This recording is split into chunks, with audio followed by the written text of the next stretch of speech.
우리가 나눌 말씀의 제목은 부모의 자녀 결혼 준비, 부모의 자녀 결혼 준비라는 제목으로 하나님의 말씀 함께 나누기를 소망합니다. 결혼이라고 하니까 이제 뭐 결혼하신 분들은 뭐 별 상관없겠구나. 어떤 분들은 이제 자녀들의 결혼을 준비하고 또 앞두고 있는 분들도 있고, 너무 먼 분들도 있고, 이미 모든 거사를 다 치르신 분들도 있고. 그러나 이 결혼이라는 주제는 비단 누구의 특정한 문제가 아니라 나의 삶의 문제이고, 또 우리가 정말로 잘 준비해야 될 문제이고, 또 우리가 늘 생각해야 될 문제라고 그렇게 생각을 합니다.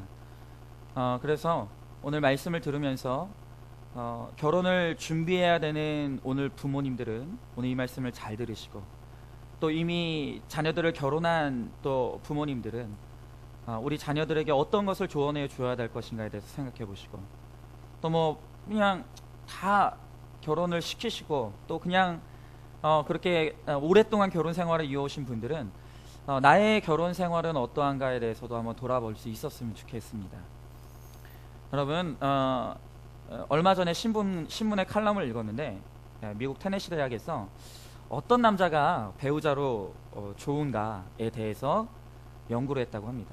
이것도 연구 대상이 되는지 전 몰랐는데, 어떤 남자가 배우자로 좋은 남자인가. 그랬더니 여러 가지 이제 모델 케이스를 뽑아보니까 정말로 가정을 이루어서 끝까지 잘 가정을 돌보는 좋은 배우자, 그 배우자는 어떤 사람이냐면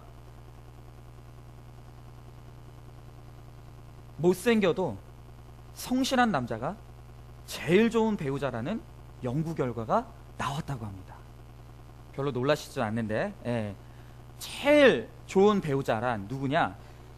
못생겨도 성실한 남자가 제일 좋은 배우자라, 이렇게 나왔다는 거예요. 자, 그러면 우리가 한번 생각해 볼 수 있죠. 우리 청년들은 특히 이런 말을 들으면 이제 속에서 이제 열불이 나죠. 그럼 이제 반문할 수 있는 게 이런 거죠. 자, 그러면 잘생기면서도 성실한 남자는 없을까? 잘생기면서도 성실한 남자 만나면 되지 않습니까? 불행하게도 생물학적인 차원에서는 그런 사람은 거의 없답니다. 완전히 없다고 말할 수 없어요. 100%는 없으니까. 그러나 잘생기면서도 성실한 남자 거의 없답니다. 얄궂은 표현으로 인물값은 꼭 하기 마련이기 때문이라고 합니다.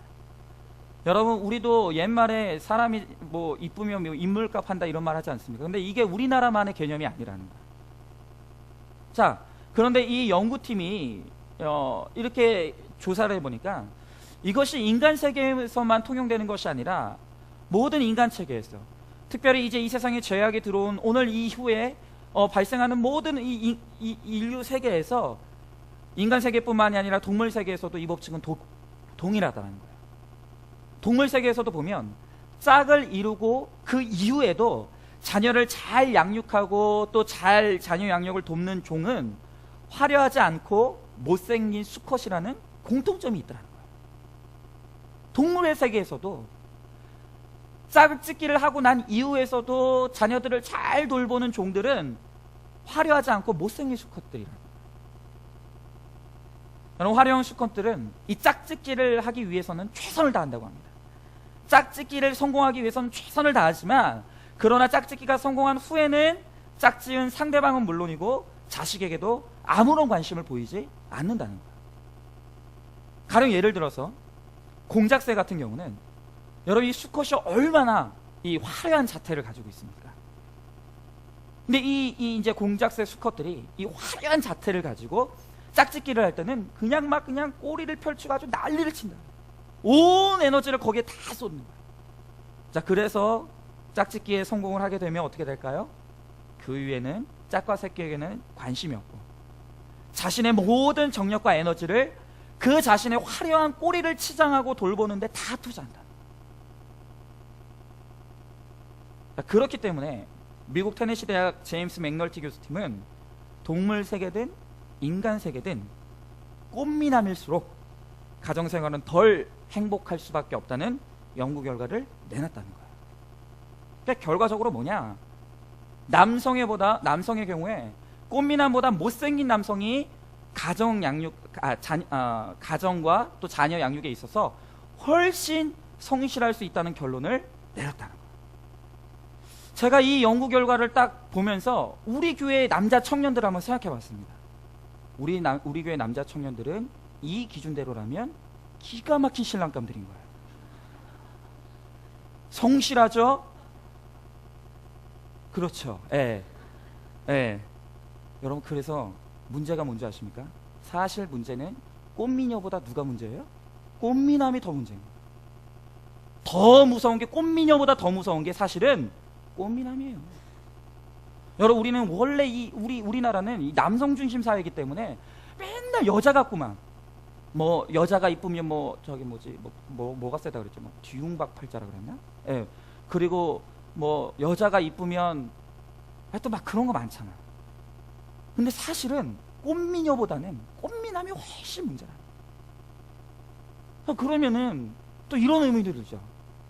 우리 태어나면서부터 잘생긴 사람들은, 내가 뭐 이렇게 잘생기어서 저처럼 이제 태어나면서 죄송합니다. 예. 그런 사람들은 좀 억울하죠. 어쩌란 말이냐, 이렇게 태어나. 여러분, 제가 사실은 이 아침부터 이 잘생긴 사람들에게 이제 공격을 했지만, 여러분, 그러면 우리 한번 반문해 봐야 돼요. 그러면 못생긴 사람은 잘생긴 사람보다 더 순수할까요? 더 착할까요? 타고난 천성이 못생긴 사람들은 더 선할까요? 그게 아니라, 단지 외모가 좀 떨어지면 여자들을 만날 수 있는 기회가 적기 때문에 더 겸손해 보일 수밖에 없는 것 뿐이지, 결국엔 꽃미남이든 아니든 우리 죄악된 마음 속에는 다 악하고 음란한 마음이 다 도사리고 있다는 거예요. 제가 여러 번 말씀드렸지만, 예수님께서 이 세상을 정의하시기를 딱 두 가지로 예수님께서는 이 세상을 정의하셨는데, 예수님께서는 이 세상을 어떻게 정의하셨다고요? 악하고 음란하다. 이 세대는 악하고 음란하다. 이게 예수님께서 이 세상을, 오늘 이 세대를 정의하시는 명확한 정의예요.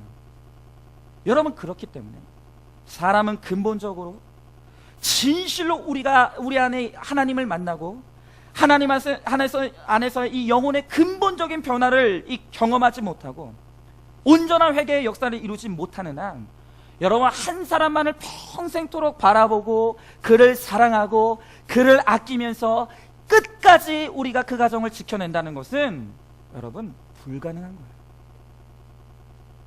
죄송하지만 그건 기적이에요. 여러분, 우리 마음속에 있는 이 악하고 음란한 죄악의 본성을 근본적으로 도려내지고 하나님의 치유하심을 입지 않는 이상은, 여러분, 결코 우리는 가정에 승리할 수 없다는 거예요. 여러분, 결국 복된 만남이란 무엇인가? 참으로 복된 결혼이란 무엇인가?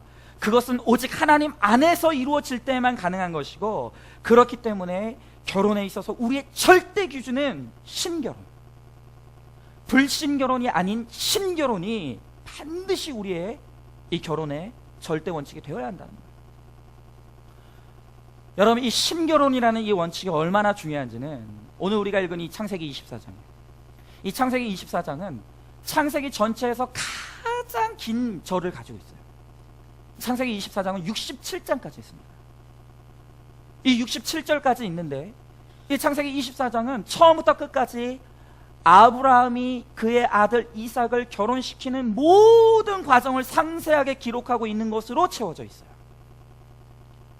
그만큼 이 결혼이라는 것은 너무나 우리 신앙인에게 있어서는 중요한 주제라. 여러분, 특별히 오늘 이 본문의 초점은, 우리가 읽은 이 1절부터 4절에서 하나님께서 우리들에게 결혼에 대해서 말씀하시는 초점은, 이 자녀들의 믿음의 결혼에 있어서 부모의 역할이 얼마나 중요한지를 보여주고 있다. 부모의 역할. 여러분, 자녀들은 이 결혼하는 그 순간 떠나보내야 되는 것이 순리예요. 여러분, 이 자녀들이 얼마나 행복한 결혼 생활을 할 수 있느냐의 가장 중요한 조건 중에 하나는, 얼만큼 부모님들이 이 자녀들을 정서적으로, 경제적으로, 또 여러 가지로 분리시키고 독립시켜서 떠나보낼 수 있느냐, 여기에 우리 자녀들의 가정의 출발에 굉장히 중요한 초점이라는 거예요. 여러분, 그러나 분명한 것은 뭐냐면, 결혼하기 전까지는 자녀에 대한 모든 것은 부모의 지도와 역할을 통해서, 그리고 부모의 신실한 가르침을 통해서 부모의 자녀들의 모든 가르침은 이루어져야 된다. 떠나보내면 끝이에요.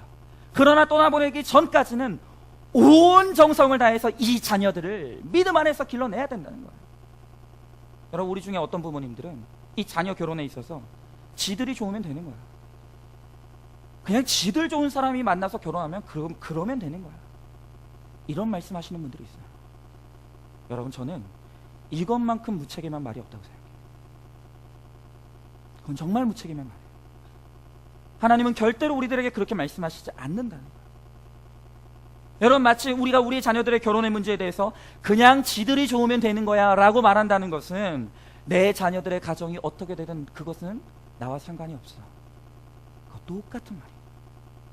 하나님은 한 번도 결혼의 문제에 대해서 부모님들에게 그와 같이 말씀하신 적이 없어요.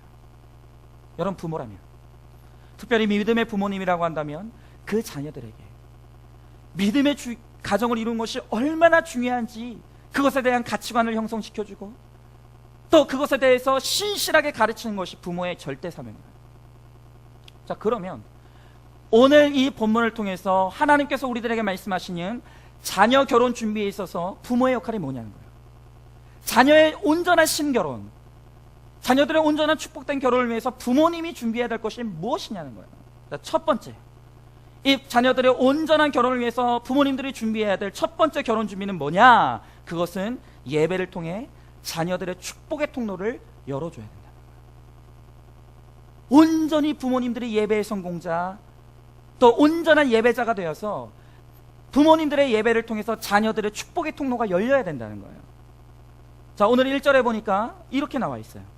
아브라함이 나이가 많아 늙었고 여호와께서 그에게 범사의 복을 주셨더라. 여러분, 아브라함이 이삭을 몇 세에 낳았죠? 100세에 낳았어요. 딱 100세. 자, 그런데 그 다음 장인 25장에 보면 이 이삭이 리브가를 만나서 결혼한 나이가 언제냐? 40세예요. 그러니까 아브라함이 나이 많아 늙어 140살이 됐을 때 이 아들을 떠나보냈다는 거예요. 여러분, 이 사라는 끝내 이 아들의 결혼을 보지 못하고 죽었어요. 여러분, 이삭이 나이 40이 되로 결혼하지 못했다라고 하는 것은 지금도 그랬지만 이 당시에도 매우 늦은 나이예요. 노총각이에요. 여러분, 그런데 왜 이 나이가 되도록 이삭은 결혼하지 않았을까? 왜 장가를 보내지 않았을까?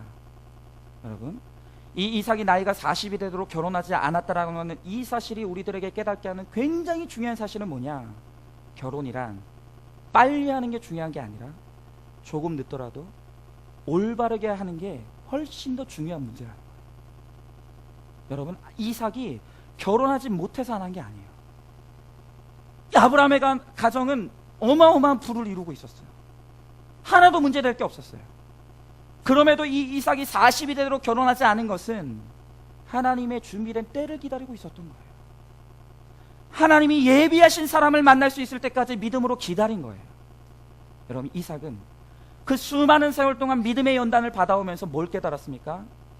자기 뜻대로 조급함을 가지고 했던 모든 일들은 다 악한 결론으로 끝날 수밖에 없었다는 것을 그는 삶의 체험을 통해서 누누이 깨달았어요. 여러분, 그랬기 때문에 이 아들의 결혼만큼은 절대로 자기 뜻대로 조급함을 가지고 하지 말아야 된다는 것을 분명하게 알고 있었고, 그랬기 때문에 분명한 하나님의 때가 되어 하나님의 뜻하신 그 아름다운 믿음의 배우자가 나타날 때까지 기다렸다는 거예요. 자, 그런데 오늘 1절 한번 보시면 1절 하반절에 이 아브라함의 일생을 하나님께서 압축하시면서 뭐라고 하냐면은 여호와께서 아브라함에게 범사의 뭐를 주셨다고요? 복을 주셨다 그랬어요. 여러분, 이것보다 좋은 인생의 결론은 어디 있겠습니까? 아브라함이 범사의 복을 받았대요. 그런데 아브라함이 복을 받았다라고 할 때 이 복은 이 히브리어로 바라크인데, 이 아브라함이 받았다라고 하는 이 바라크의 복은 뭐냐? 이 뜻은 뭐냐 하면 엎드리다, 경배하다, 이런 뜻이 있어요. 다시 말하면 아브라함이 일생을 통해서 하나님께 받은 이 범사의 복은 물질적이고 세속적인 차원의 복이 아니라 더 근본적으로 이 아브라함이 온전한 예배자가 되어서 하나님 앞에 예배자로 나갈 때 복의 근원 되시는 하나님 그분, 하나님 그분 자체를 누리는 일생의 복을 얻었다는 거예요. 늘 하나님과 동행하고 예배 자리에서 늘 하나님의 인재를 경험하고 늘 어려움과 환난 가운데서도 그 환난들을 이겨내게 하시고 뛰어넘게 하시는, 날마다 함께 하시고 동행하시는 하나님 그분 자체를 누리는 복을 이 아브라함이 받았다는 거예요. 여러분, 그러므로 말미암아 이 아브라함의 인생에도 많은 시련이 있었지만 결과적으로 이 아브라함은 예배의 성공을 통해서, 성공적인 예배자의 삶을 통해서 영의 축복은 물론이고 재물도 많이 받고 자녀도 얻고 메시아의 조상이 되는 축복을 누렸다는 거예요. 여러분, 그러니까 이 이삭이 아버지 이 아브라함의 일생을 통해서 보고 배운 게 뭘까요? 이 이삭이 아브라함의 인생을 바라보면서 배운 딱 한 가지는 뭐예요? 예배예요. 예배의 성공이 곧 인생의 성공이라는 것을 이 이삭은 아버지인 아브라함의 삶을 통해서 너무나 뚜렷하게 보고 배웠다는 거예요. 여러분, 부모로서 자녀들에게 바로 이 예배의 삶이 얼마나 아름답고 복된 것인지, 예배의 성공을 통해서 하나님께서 얼마나 많은 은혜를 주시는지를 여러분 자녀들에게 보여줄 수 있는 것, 이것이 바로 자녀들의 아름다운 결혼을 위해서 우리 부모님들이 준비해야 될 가장 중요한 준비라는 거예요. 여러분, 다른 게 중요한 게 아니에요. 우리 부모님들이 정말 이 예배의 성공자, 또 예배의 정말로 신실한 예배자가 되어서 예배를 통해서 하나님께서 부어주시는 은혜를 누리는 삶을 보여줄 때 그게 곧 결혼의 준비라는 거예요. 자, 그런데 중요한 것은 뭐냐? 이 예배자의 삶의 축복이 우리 삶 가운데 드러나기 위해서는 정말 중요한 것은 뭐냐 하면 교회 안에서 드리는 이 의식으로서의 예배가 중요한 것이 아니라 교회 바깥에서, 우리의 삶의 자리에서, 특별히 구체적으로 우리의 가정에서 우리의 믿음의 적용과 실천이 드러나는 삶의 예배를 통해서 우리 자녀들에게 우리의 삶이 곧 예배가 되는 모습, 우리 삶의 자리에서 예배가 적용되어지는 모습을 보게 해줄 때 그때 자녀들은 비로소 예배자의 축복을 보게 되는 거예요. 여러분, 우리가 이미 알다시피 유대인들은 전 세계 인구의 1%밖에 안 돼요. 소수민족이에요. 그런데 이 전 세계 1%도 안 되는 이 유대인들이 전 세계 부의 20%를 장악하고 있어요. 미국의 아이비리그의 40%의 학생의 비율이 유대인들이에요.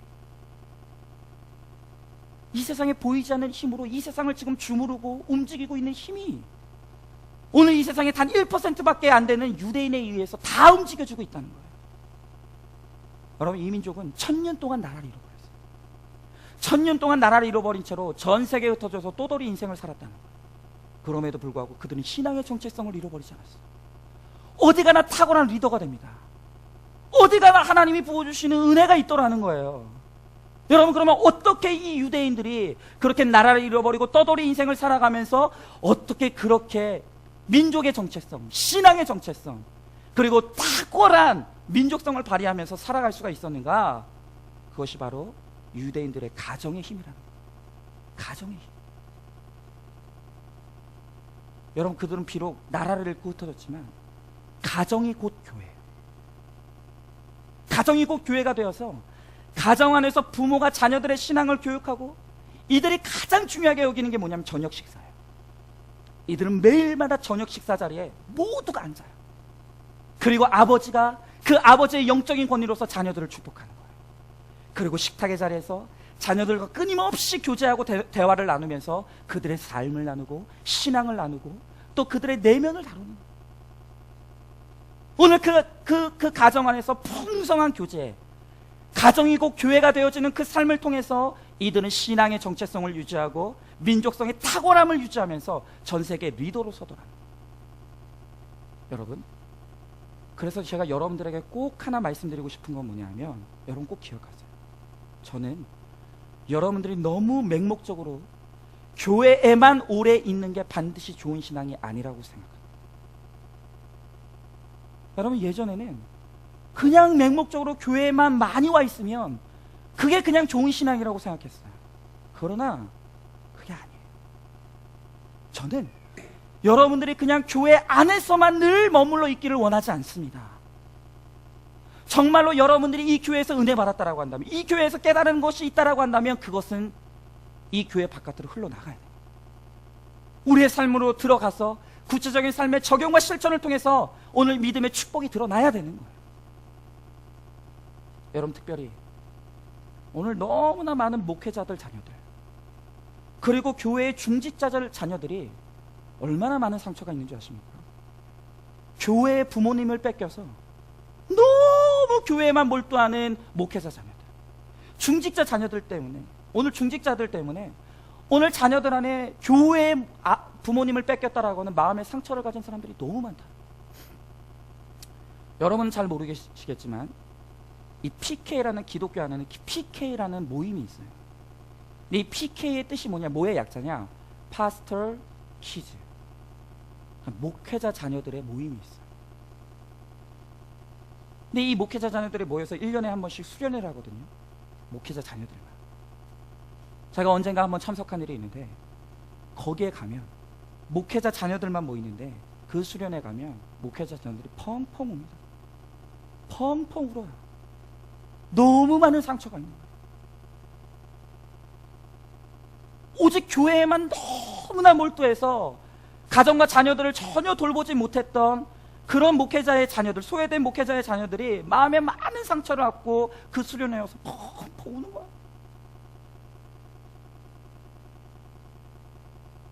여러분, 신앙은 균형입니다. 신앙은 균형이에요.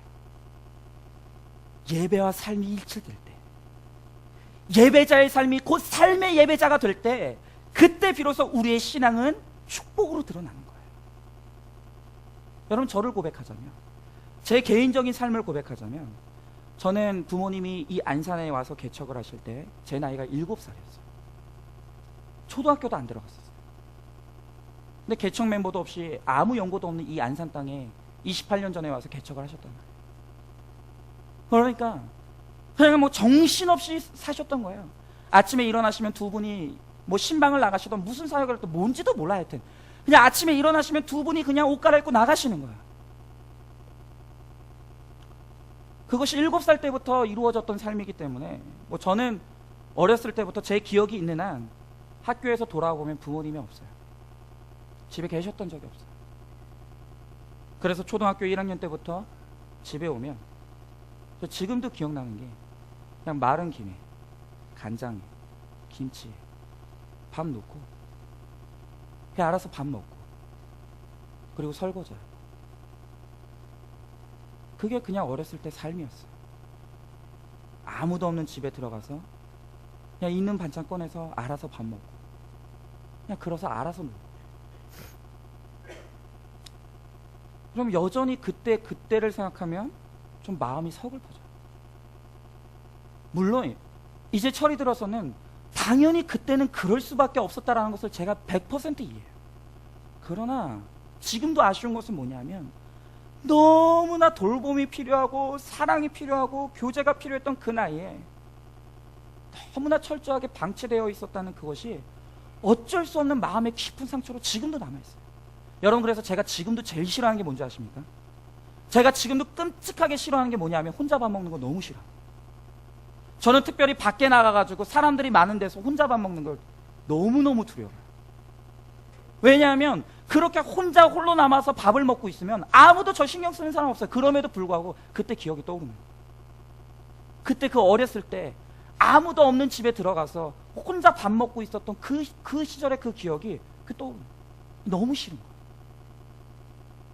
여러분, 저는 교회를 사랑하는 여러분들이 계셔서 이 교회가 이렇게 아름답게 유지되어지고 이렇게 아름답게 세워지고 있다는 것을 너무나 잘 알아요. 그러나 그럼에도 불구하고 저는 정말로 여러분들이 오로지 맹목적으로 교회 안에만 있기를 정말 바라지 않아요. 여러분, 물론 어쩔 수 없이 정말 삶의 형편이 너무 어려워서 일터로 나가셔야 되는 분들도 있다는 것을 저는 잘 압니다. 근데 요즘 기가 막힌 게 뭐예요? 요즘 저와 같은 젊은 세대의 우리 엄마들이요, 정말 심각합니다. 아이를 낳는데 오늘 너무나 많은 젊은 어머니들이 뭐라 그러냐면, 밖에 나가서 일하는 게 차라리 휴가라는 거예요. 집안에서 애랑 지지고 볶으면서 애들 양육하느니 차라리 밖에 나가서 내 이상 이루고 내가 하고 싶은 일 하는 게 차라리 휴가라는 거야. 그게 훨씬 좋다는 거야. 그래서 어린이집마다요, 이제 100일 간 넘었어요. 목도 가누지 못하는 애들을 어린이집에다가 맡겨놓고 자기 하고 싶은 일을 하려고 떠나는 젊은 엄마들이 너무 많다는 거예요. 여러분, 그 아이들이 아무것도 모를 것 같지만 그 아이들이 어머니로부터 그렇게 분리되고 방치되어지면서 그 아이들이 내면에 느끼는 황폐함이라는 것은 말로도 못합니다. 여러분, 저는 정말 부탁드리는 것은 할 수만 있다면 조금의 경제적인 여유를 좀 포기하더라도 훨씬 더 중요한 것이 자녀들과 함께 시간을 보내면서 그들과 신앙을 나누고 그들의 믿음의 삶의 본을 보여주고 그들에게 한 줄의 말씀을 가르쳐 줄 수 있는, 여러분, 신실한 믿음의 부모님이 되는 것이, 그것이 바로 우리의 예배의 삶의 적용인 줄로 믿습니다. 너무 중요한 거예요. 여러분, 이 아브라함은요, 자신의 온 삶을 통해서 예배자의 삶을 살았어요. 예배의 자리와 삶의 자리가 따로 구분되어 있었던 게 아니에요. 그가 있는 그곳이 곧 예배의 자리였던 거예요. 가정이 교회이고 교회가 가정인, 오늘 그러한 삶이 아브라함의 삶이 되었을 때 이삭은 그 아버지의 삶이 얼마나 아름다운 것인지를 봤어요. 그 예배자의 삶이 얼마나 아름답고 복된 것인지를 그는 그 두 눈으로 봤다는 거예요. 그랬을 때 이 이삭의 마음에는 기꺼이 이 믿음의 가정이 얼마나 아름다운 가정인지를 이해할 수 있었고, 나이 40이 돼도 인내를 가지고 하나님이 주시는 귀한 믿음의 배필을 얻을 때까지 이 이삭은 기다릴 수 있었던 거예요. 조급하지 않았습니다. 여러분, 결국 이삭이 결국에 아름다운 결혼을, 믿음의 결혼을 할 수 있었던 것은 부모인 아브라함의 믿음의 삶의 결론인 거예요. 부모님의 믿음의 삶의 결론이에요. 여러분, 자녀 결혼을 준비하기 위해서 부모가 해야 될 가장 중요한 준비가 있다라고 한다면 그것은 오늘 우리가 신실한 예배자의 삶을 살아가는 것. 여러분, 그것이 자녀들을 위해서 할 수 있는 부모님의 가장 중요한 결혼 준비인 줄로 믿습니다. 여러분, 내가 예배자가 되어서, 신실한 예배자가 되어서 그 예배의 통로를 열어 우리 자녀들을 그 삶의 자리로 인도할 때, 그 예배를 통한 그 아브라함이 받은 그 복의 통로가, 그것이 바로 우리 자녀들의 복의 통로가 될 줄로 믿습니다. 우리 부모님이 열어줘야 돼요. 부모님이. 그럼 두 번째로 부모의 자녀 결혼 준비 두 번째는 뭐냐? 그것은 확실한 결혼의 원칙이 있어야 됩니다. 자녀가 아니에요. 부모님이 자녀 결혼에 있어서 확실한 원칙이 있어야 된다는 거예요. 자, 오늘 3절 4절에 보니까 이 아브라함이 이렇게 이야기합니다. 3절과 4절입니다. 내가 너에게 하늘의 하나님, 땅의 하나님이신 여호와를 가리켜 맹세하게 하노니 너는 내가 거주하는 이 지방 가나안 족속의 딸 중에서 내 아들을 위하여 아내를 택하지 말고 내 고향 내 족속에게로 가서 내 아들 이삭을 위하여 아내를 택하라. 여러분, 이 아브라함은 정말로 이 아내의 믿음 때문에 여기까지 왔었다고 해도 과언이 아니에요. 얼마나 엉망진창인 사람이 이 아브라함입니까? 그럼에도 불구하고 끝까지 이 정말로 너무나 못난 이 남편이랑 살아주고 끝까지 이 가정을 지켜주고, 그리고 믿음 안에서 이 자녀를 아름답게 길러냈던 사람이 이 사라예요. 아브라함은요, 진짜 이 사라한테 고마워해야 돼요. 이 아브라함은 정말로 신실한 믿음의 안에 잘 얻은 이거 하나 때문에 일생을 얼마나 복된 삶을 살았는지 몰라요. 아브라함은 그래서 믿음의 아내가 얼마나 중요한지를 뼈에 새겼어요. 근데 반면에 이 아브라함과 이삭이 살고 있었던 이 가나안 땅은 철저하게 음란하고 부패하고 말할 수 없는 우상 숭배가 가득한 땅이 그 땅이었다. 여러분, 이 가나안 땅의 백성들은 너무나 말할 수 없이 음란하고 부패하고 또 우상 숭배가 가득한 이 땅의 경향을 전수받고 그 문화를 동의하고 그 문화를 받아들이면서 살아가고 있었던 것을 알았기 때문에 절대로 그 가나안 땅의 여인들과는 결혼해서는 안 된다는 것을 원칙으로 삼았다. 그 아들 나이가 40이 돼도 가나안 땅의 여인은 절대 안 된다. 절대로. 여러분, 정말 우리가 이 시대에 신결혼을 해야 하는 것은 믿음 자체의 문제이기도 하지만 더불어서 이 시대에 점점 악해져가고 음란해가는 오늘 이 시대의 풍조를 바라보면서 여러분, 우리가 왜 믿음의 결혼을 반드시 해야 되는지의 이유가 증명되고 있는 거예요. 여러분, 얼마 전에 그 헌법재판소에서 우리가 너무 잘 알듯이 간통죄가 이 위헌이라는 판결이 났죠. 이제 간통죄는 처벌의 대상이 아니라고 하는 판결이 헌법재판소에서 났어요. 그런데 이 헌법재판소에서 위헌 심판을 하면서 그 이유를 판결문에 뭐라고 적었는지 아세요? 왜 간통죄가 이제 폐지되어야 된다고 왜 그 그 판사들이 결정했는지 아세요? 그 판결문에 보면 이렇게 나와 있어요. 여러분 한번 잘 들어보세요. 전 세계적으로 간통죄가 폐지되고 있는 추세이고 성개방 풍조 등 그동안 시대상이 변했기 때문에 혼인과 가정의 유지는 당사자들에게 자유롭게 맡겨야 한다. 다시 들어보세요. 다시 들어보세요. 전 세계적으로 간통죄가 폐지되고 있는 추세고 성개방 풍조 등 그동안 시대상이 변했기 때문에 혼인과 가정의 유지는 당사자들에게 자유롭게 맡겨야 한다. 여러분 지금 무슨 말하고 있는 것 같으세요? 여러분 지금 이들이 이제는 간통이 죄가 아니라고 판결하면서 그 이유에 대해서 이야기하고 있는 지금 이 얘기가 여러분 얼마나 무서운 얘기인 줄 아십니까? 이 말이 내포하고 있는 중요한 의미는 뭐냐면 이제는 너무 많은 사람들이 간음을 저지르고 있다. 너무 많은 사람들이 간음을 저지르고 있기 때문에 더 이상 법으로는 막을 수가 없는 지경이 됐다는 거예요. 다시 말하면 법을 가지고 간음을 저지르고 있는 사람을 다 처벌하려고 하면 처벌받지 않는 사람이 거의 없을 정도가 됐다는 거예요. 이 간음이라는 것은 이제는 너무나 광범위하게 퍼져버린 상식과 같은 죄가 되었다. 그래서 법으로 막을 수 있는 한계를 넘어섰다는 것을 지금 이 선언하고 있는 거예요. 여러분 아닌가요? 제가 하는 말이 틀렸나요? 아니요. 여러분 우리 청년들 꼭 기억하십시오. 여러분이 생각하는 것보다 지금 가정들이 이 간음의 죄 때문에 어마어마한 고통을 당하고 있어요. 여러분 이것이 가나안의 음란함이고 이 세상의 악함이에요. 근데 더 중요한 게 뭐예요? 예수님께서 예언하시기를 이 세상은 더 악해져 갈 거야. 이 세상은 더 음란해져 갈 거야. 그게 예수님의 예언이에요.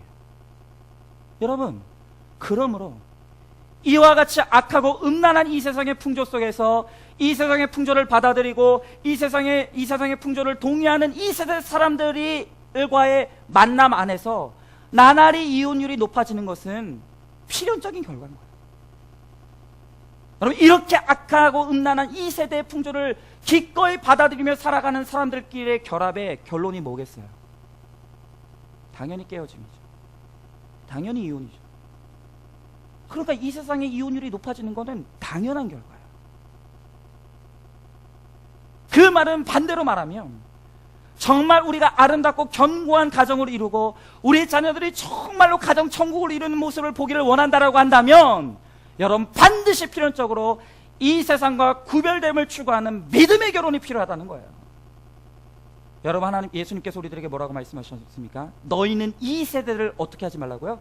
본받지 말라고 그랬어요. 여러분 참된 그리스도인의 기준이란 뭐냐? 본받지 않는 거예요. 아무리 교회 열심히 다녀도 그 삶의 모습이 이 세상의 풍조를 고스란히 담고 그것을 동의하고 있다라고 한다면 그는 그리스도인이 아니에요. 참된 그리스도인이란 누구냐? 이 세상의 풍조를 동의하지 않는 사람들이에요. 이 세상의 풍조를 본받지 않는 사람들이에요. 여러분 오늘 이 세상의 풍조를 본받지 않을 때에만 그것이 믿음의 결혼이 될 때에만 여러분 이 결혼은 아름다운 결혼이 될 수밖에 없다는 거예요.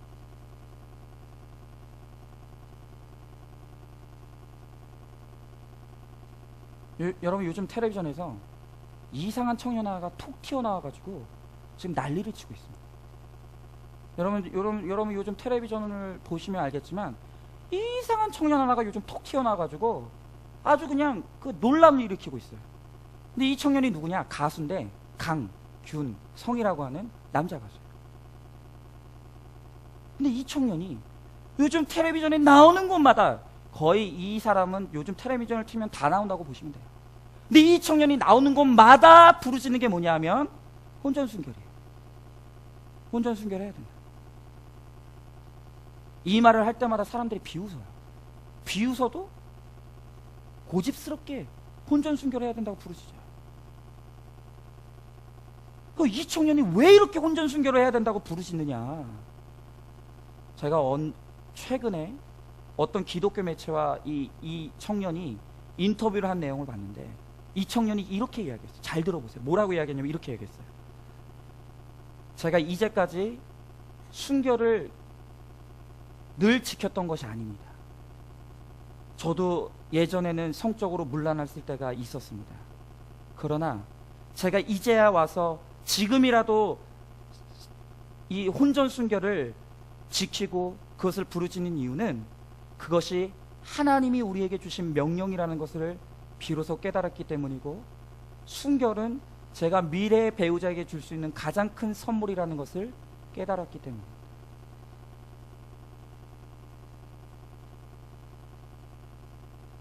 여러분, 이유가 뭐라고요? 첫 번째, 하나님의 명령이란. 둘째, 순결이란 내 배우자에게 줄 수 있는 가장 큰 선물이란. 여러분, 우리 청년들 믿으십니까?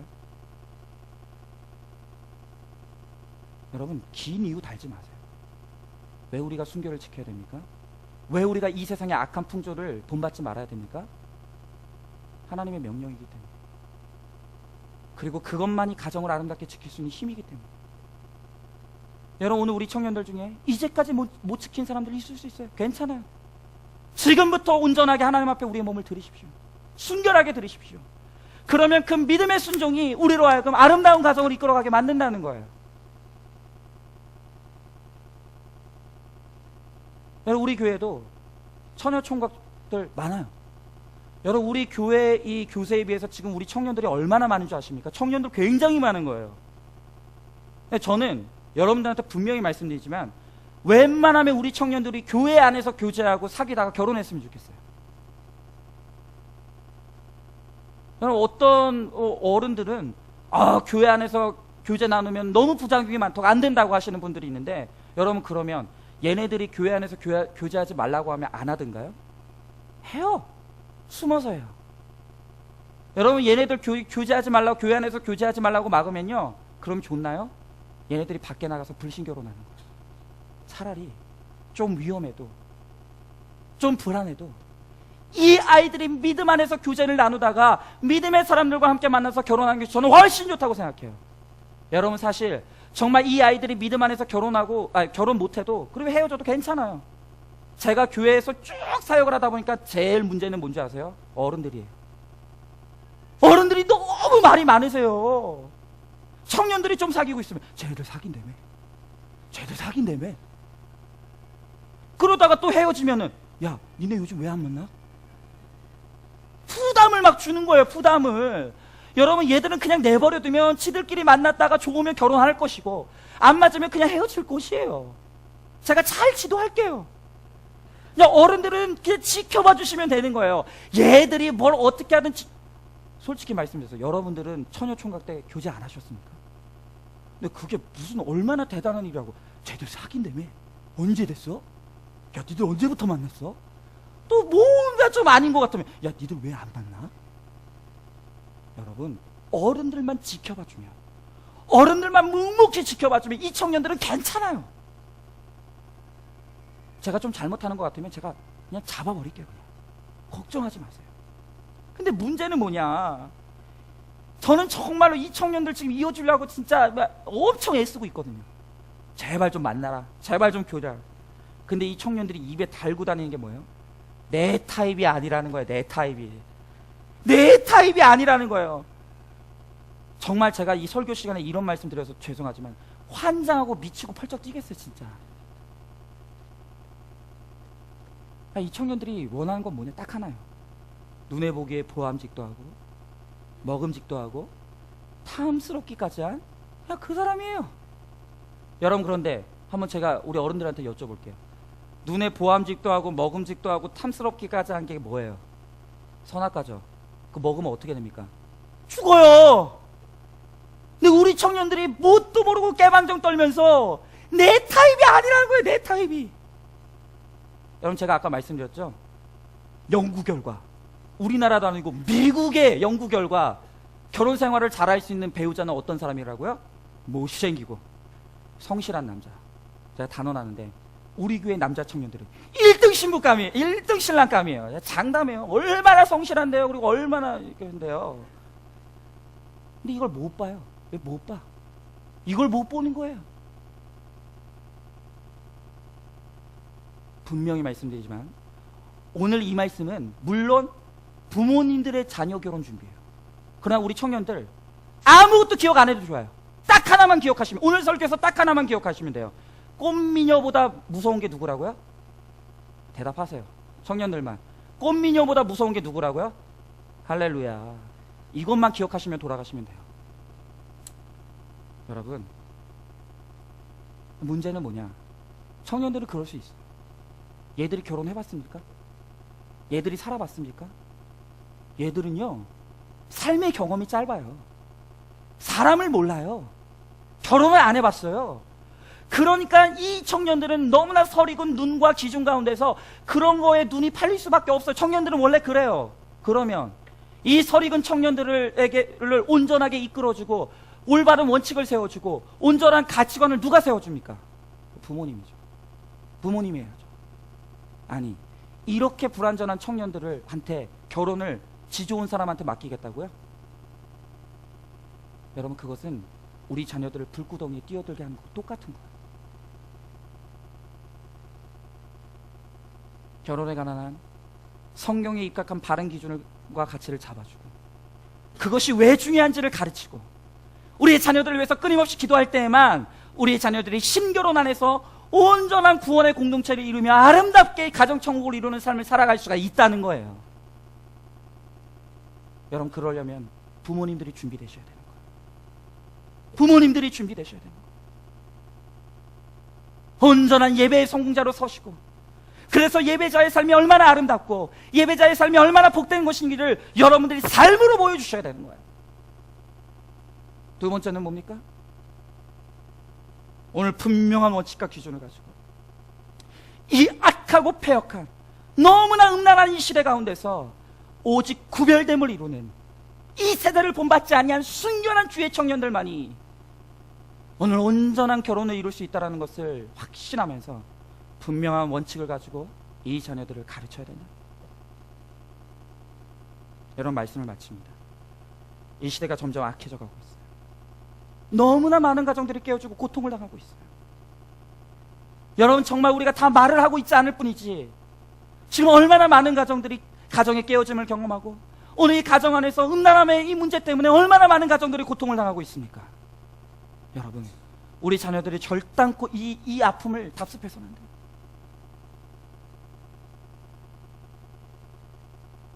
오직 우리는 믿음만이 온전한 가정을 세울 수 있고 믿음의 가정이 되어야만 그 가정이 구원의 공동체가 되며 가정의 천국으로 이룰 수 있다는 사실을 여러분 기억하셔야 돼요. 특별히 좋은 결혼은 준비된 부모로부터 시작되는 거예요. 준비된 부모로부터 좋은 자녀들의 결혼은 준비되는 것입니다. 자녀들의 신결혼의 가치관을 세울 수 있도록 예배자의 삶의 아름다움과 예배자의 축복을 바라볼 수 있도록 여러분들이 아름다운 예배자가 되어주십시오. 그리고 분명한 믿음의 가치관을 가지고 자녀들에게 끊임없이 가르치십시오.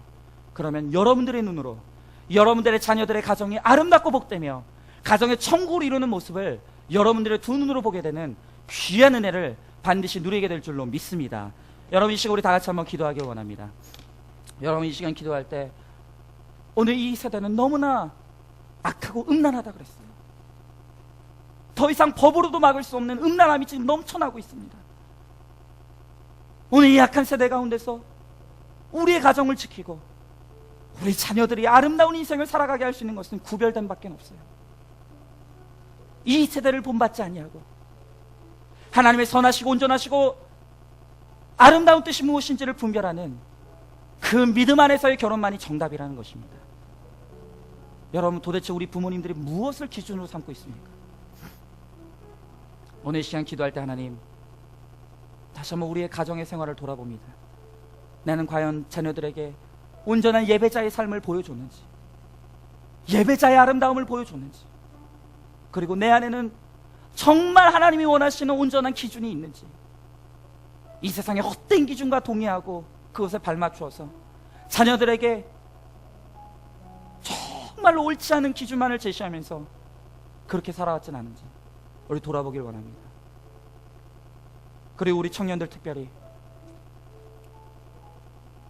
과거에 그랬지 못했을지라도 지금부터라도 다시 한번 뜻을 이루시고 구별되어서 하나님 앞에 순결한 모습으로 나가길 원합니다. 그럴 때 하나님께서 반드시 복된 가정을 이루게 하실 줄로 믿습니다. 오늘 이 시간 우리 다 같이 기도할 때 하나님 아버지, 온전히 하나님의 뜻을 이루길 원합니다. 우리 자녀들에게 예배자의 삶을 보여주게 하시고, 우리 자녀들에게 분명한 원칙을 가르칠 수 있게 알려주시고, 정말 우리의 가정과 우리 자녀들의 가정이 아름답고 복된 가정이 될 수 있도록, 범사에 복이 임하는 가정이 될 수 있도록 하나님 아버지, 우리의 가정 가운데 주의 은혜를 부어 주시옵소서. 우리 간절히 소망하는 마음으로 말씀을 생각하시며 우리 다 같이 기도하며 나가도록 하겠습니다. 기도하겠습니다. 사랑과 은혜가 충만하시